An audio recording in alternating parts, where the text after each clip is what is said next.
124 minutes and 44 seconds. 124 minutes and 44 seconds. This is the latest timestamp in the history of the FIFA World Cup where a goal has ever been scored. And something exactly like this just happened in the Belgium versus Senegal match. Youri Tielemans' penalty, scored at the 124th minute and 44th second, meant that Belgium scored the latest goal in FIFA World Cup history to knock Senegal out. If you are going to work, if you are a college student, if you go to school, or if you run your own business, I don't know how you are going to manage it. Take some time off, work without sleeping, do whatever you have to do, but do not miss these night matches. In my opinion, this is one of the greatest match days of the World Cup knockout so far. If I look back, only one match can be called one-sided: France versus Sweden. In Canada versus South Africa, Eustáquio's goal came in added time. Otherwise, that match was heading to extra time. Martinelli scored in added time. Otherwise, that match was going to extra time too. Then came Brazil versus Japan. After that, we saw two back-to-back penalty shootouts: Paraguay versus Germany and Morocco versus Netherlands. Even the winner in Norway versus Ivory Coast came in the 86th minute, a close, absolutely brilliant match. Then we saw a commanding performance from Mexico against Ecuador. And today we had two matches where one game was won through the individual brilliance of Harry Kane, and the other almost gave us a penalty shootout. We didn't get a shootout, but we got the latest goal in the history of the FIFA World Cup, where Belgium, somehow, defeated Senegal in a game they were not supposed to win. So many exciting and amazing things have happened, and this is just the beginning. Even more intense matches are yet to come in this round of 32. Mexico versus Ecuador, breaking the 40-year curse. First, a quick word about Mexico versus Ecuador. This Mexico team is flying completely under the radar. Ecuador were the underdogs for me and many others who watched their CONMEBOL qualifiers. They had such a great defense and setup, but Mexico beat them convincingly. Mexico won 2-0, and Julian Quiñones' performance was absolutely spectacular. For the first time since 1986, after 40 long years, Mexico has won a World Cup knockout game. That is absolutely insane.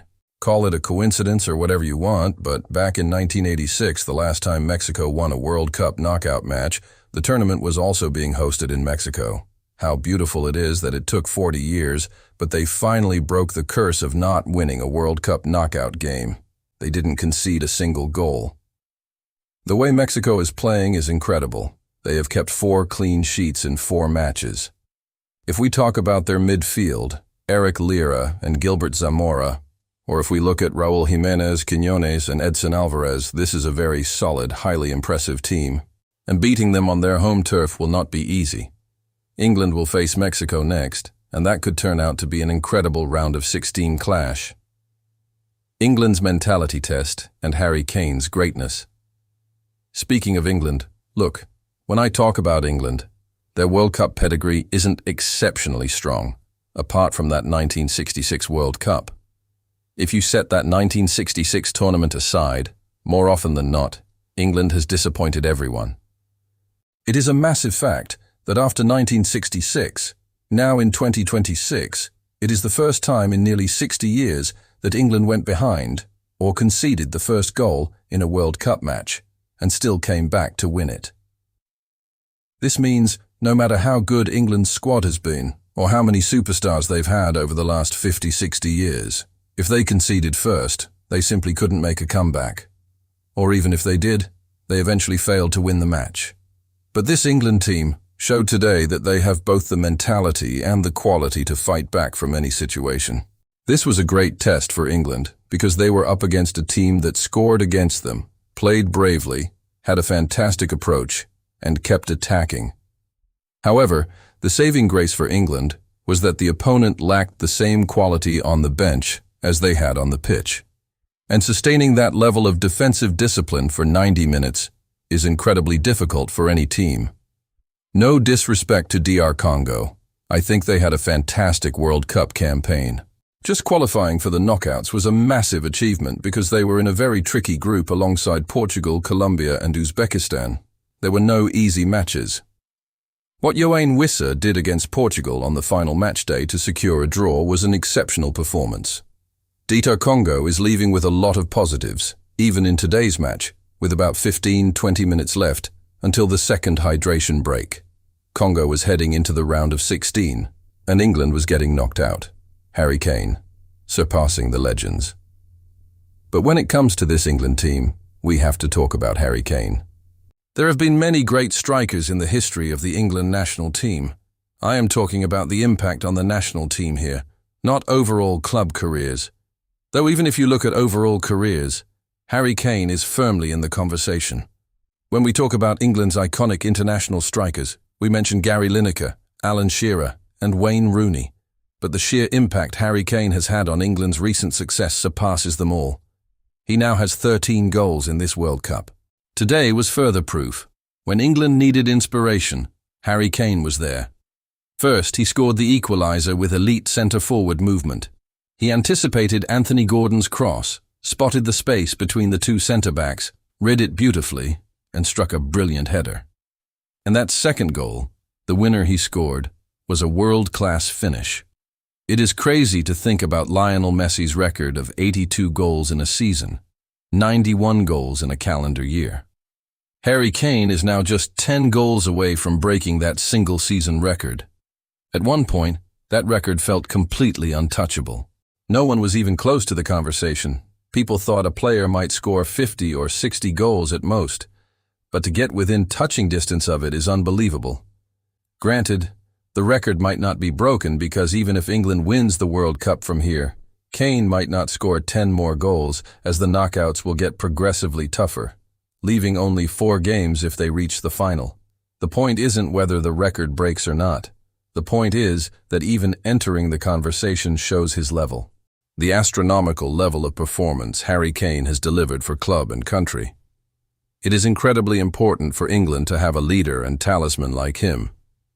He was heavily criticized after the last World Cup exit when he missed that penalty against France in the quarter-finals when the score was 2-1. Converting that could have made it 2-2, but instead, England was knocked out. But this is the hallmark of a world-class player. They leave disappointments behind, stay mentally strong, show character on the pitch, and deliver when the team needs inspiration. England was creating chances. Jude Bellingham, Marcus Rashford, and several others had good opportunities. England was playing well in the sense that they were threatening to score, and it felt like a goal was always around the corner. But we have seen so many similar performances in the past where they choked. To eliminate that fear and break that hoodoo, you need a special player. And you cannot take Harry Kane lightly. Tactics, strengths, and weaknesses. England's weaknesses and strengths were both on full display in this single game. Their weakness is that, when they face a low block, a team sitting very deep, they lack the necessary creativity in midfield to break it open. Elliot Anderson, Jude Bellingham, and Declan Rice are fantastic athletes who drive and carry the ball exceptionally well. But who is going to make that line-breaking killer pass to get the ball to Harry Kane? At times, Kane has to drop incredibly deep just to get involved. If Rashford, Madueke, or Gordon are playing, who provides that creative spark? When you look at Brazil, you see players like Rodrigo or Lucas Paquetá. Vinicius is an excellent creator from the left who involves himself heavily in the build-up. Spain has an abundance of creators. Lamine Yamal creates, Dani Olmo and Pedri have passing. France has Michael Olise playing brilliantly, and Portugal has Bruno Fernandes. Every big team has a midfielder with a creator profile. In this starting 11, England lacks that profile. But what is England's strength? Thomas Tuchel. Tuchel has picked a squad that he trusts completely. Today, he brought on Anthony Gordon as a substitute, and Gordon completely changed the game. Kudos to Tuchel for that. However, he has taken a massive gamble. For instance, Reece James got injured, and Tino Livramento was already highly injury-prone, yet he still didn't select Trent Alexander-Arnold. He could have called up Harry Maguire, but he chose Trevoh Chalobah instead. In scenarios where you are relying heavily on crossing to get the ball to Harry Kane, and you've crowded the box with your physical athletes, could you really not find a place for Trent? Arguably one of the best crossers in the world? Yes, Reece James was there to do that job, fair enough. But his backup was Livramento, who has a history of injuries. James himself is now injured. Today, as the game progressed against a low block, England must have deeply missed Trent's ability to produce that magical moment from wide areas. Nevertheless, credit to Harry Kane and England for the comeback. Now their round of 16 matchup is locked in against Mexico, and it is going to be an explosive game. The last time this fixture happened at the Azteca, the infamous Hand of God incident took place. Crazy storylines are brewing for the round of 16, and I honestly cannot wait. Belgium's miracle and Senegal's heartbreak. Now let's talk about what turned out to be the craziest match of these World Cup knockouts so far. A match I honestly thought would be the least eventful. I don't know whether to call this a total bottle job by Senegal or a legendary comeback by Belgium. Obviously, credit goes to Belgium. They showed the required mentality and did what needed to be done to fight back. All of that is true. But consider this. Until the 85th minute, Senegal was in complete control. Belgium was practically non-existent in the match. It was 2-0, and Ismaïla Sarr scored what I think is the goal of the tournament. People who watch, understand, and have played football know how difficult it is when a long ball comes from deep, breaking the entire defensive line. And a player is sprinting at full speed to control it cleanly with the chest into his path and finish it on a half volley to beat Thibaut Courtois. The pure technique and skill in that goal might go underappreciated because Ismaïla Sarr made it look so effortless. But anyone who understands the game knows how beautiful and incredibly difficult that goal was. Beautiful goals aren't just acrobatic overhead kicks or long-range screamers. They are also the ones defined by pure technique and skill. Before that, Habib Diarra scored, and Belgium only had a few half chances through Leandro Trossard or Dodi Lukebakio trying things that didn't work out. Belgium had no business winning this game. It was 2-0 until the 85th minute. If you ever wondered, what if France had completed their extra-time comeback in the 2022 World Cup final after equalizing? This match is the exact answer. Senegal crumbled catastrophically. It was a complete lapse in concentration and terrible defending. Romelu Lukaku scored a good goal to spark the comeback. You all know how big of a fan I am of Lukaku, speaking sarcastically, of course. But credit where it's due, his performance was great today when he came on as a second-half substitute. His goal brought back the belief, and after that, the Senegal team completely disorganized.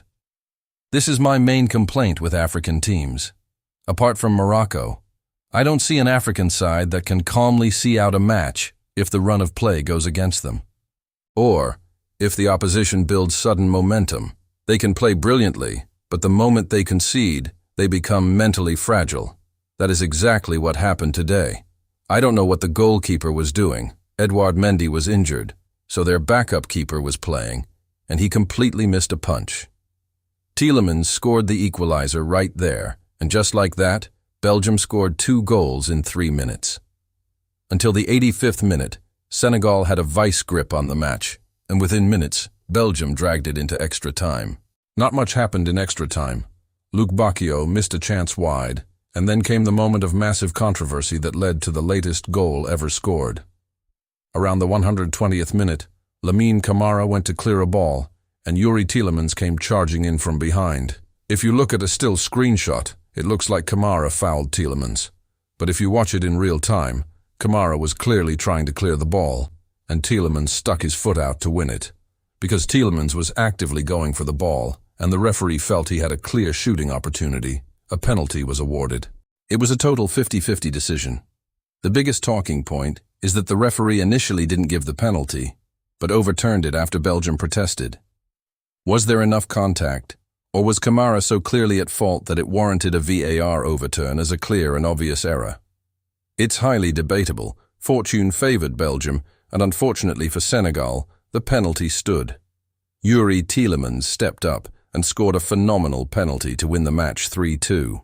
Senegal got a free kick at the absolute death, and play went on for another 6 to 7 minutes, but their shoulders had dropped, and it was too late. Some defeats leave a deep wound in your psyche that stays with you for years. If there is a 12 or 13-year-old kid in Senegal watching this match today, they must have wept. This heartbreak will haunt Senegal fans for years because they were on the favorable side of the bracket where anything was possible. The winner of this match faces the winner of USA versus Bosnia, which is happening right now as I record this video.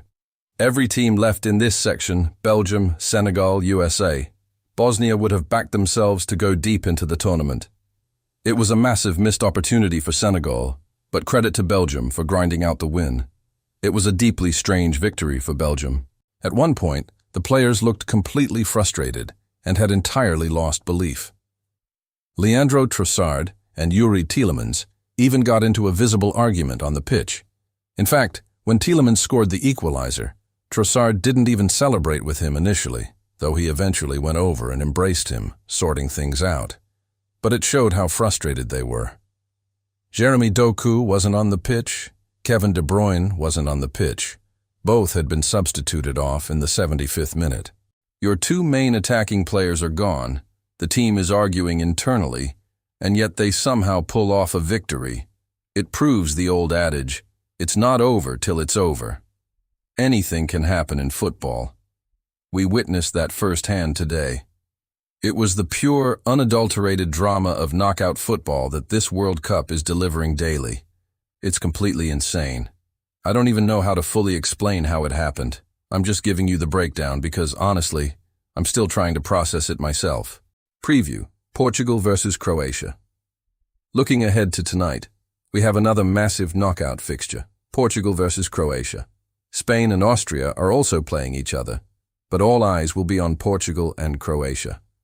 It is an incredibly difficult match to call. Would you honestly be surprised if Croatia knocks Portugal out? Given the way Portugal has played so far, I wouldn't be. Both teams have clear strengths and weaknesses. The underlying theme of this World Cup is that whatever flaws a team showed in the group stage are getting ruthlessly exposed in the knockouts. We saw it with Brazil's lack of physical legs late in games, England's struggle to break low blocks, and Germany's inefficiency in front of goal. Portugal's tactical dilemmas. Portugal's strength is that they are exceptional with the ball. They have technical midfielders like João Neves, Vitinha, and Bruno Fernandes. The problem is that Vitinha is not having a good World Cup. His play has been incredibly passive, relying on inconsequential sideways passing rather than dynamic play. That comes down to the manager and the system. On the flip side, Bruno Fernandes is a phenomenal creator who can open up defenses, as we saw in the Uzbekistan match. Portugal's real issues were exposed against Congo and Colombia. While they are great on the ball, what happens when they lose possession? Do they have the rest defense or the midfield profile required to stop counterattacks on the transition? They are deeply missing a destroyer or disruptor profile in midfield. Croatia's experience and physicality. However, looking at Croatia, their primary weakness is an aging squad that lacks raw pace. Because of this, I don't think they will completely expose Portugal's midfield transition defense. But what happens if Portugal concedes first? They will create chances, but if they desperately need a goal late in the game, will Roberto Martínez be brave enough to alter the system? We know he won't substitute Cristiano Ronaldo. If Ronaldo isn't producing, Martínez won't take him off. He will simply partner him with another striker. If he does that, how does he maintain tactical balance? Will he sacrifice a hard-working winger who tracks back, thereby compromising their defensive shape?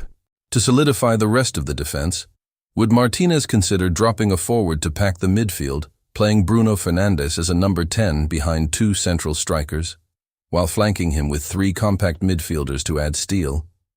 We'll have to wait and see, because Portugal definitely has vulnerability in transition. Croatia, on the other hand, excels at slowly grinding opponents down. They are an absolute nuisance to play against. If you want to beat Croatia, you have to score at least 2 goals. A single goal is rarely enough to finish them off. Historically, their defense has been their bedrock, but it hasn't looked as solid in this World Cup. Their backline of Luka Vuskovic, Josip Šutalo, and Joško Gvardiol hasn't had the best tournament. They conceded 4 goals against England and leaked against Ghana. Portugal's attack will heavily test this defense, and Portugal has a golden opportunity to put Croatia under immense pressure if they can grab an early lead. Croatia possesses a specific strength that directly targets a major Portuguese weakness: height. Aside from Ruben Dias, Portugal's defense severely lacks height, making their set-piece defending highly vulnerable. You might remember Davinson Sanchez scoring a disallowed goal for Colombia, and Yoane Wissa scoring for Congo. Croatia is exceptional at set-pieces because they have tremendous height and physicality. Furthermore, if Portugal's defensive shape gets compromised, Croatia has target men. They can play long balls up to Ante Budimir and Andre Kramaric, rely on their hold-up play, and let Luka Modrić run the game alongside talents like Martin Baturina.